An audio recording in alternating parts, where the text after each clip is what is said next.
I want to encourage you guys to take swings at these auctions. Okay. Let's see. We had South Carolina coming up. This is one that everybody could go and practice on.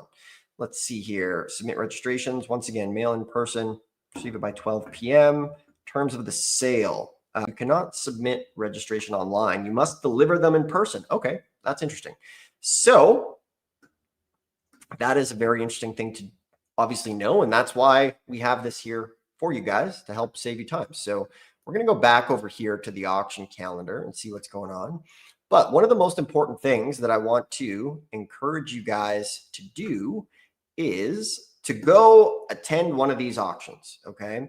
Attend the auction and practice. All right. Take a screenshot of these auctions. You can call them up, you can Google them, and go and practice. This is one of the only, real estate seems to be one of the only fields where people just hate the idea of practicing.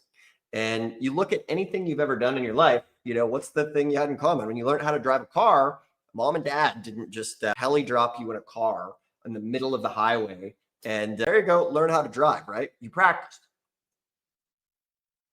You practice parallel parking, you practice maneuvering, and that's how you get good. And with this stuff, you know, the fun thing is you can practice for free. You can go sign up for these auctions, follow along. You know, a friend of mine, Brad, he's from England. He moved to Canada, and for a whole year, every single month, he drove down or flew down to the US, and he went to, I think in the period of a year, I don't know, it was like maybe 20 tax deed sales, and he didn't buy anything for a whole year. Every weekend he'd go down and he's like, oh, I'm just going to learn this so I feel confident.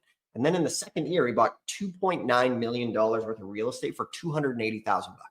So practice can make perfect in this game. And I want to encourage everybody to be able to practice because that's very, very important in this. So what if you go to an auction and everything gets bid up? Not a big deal. You turn the lemons into lemonades. You're now in a room full of cash buyers. Get their business card, get their contact information.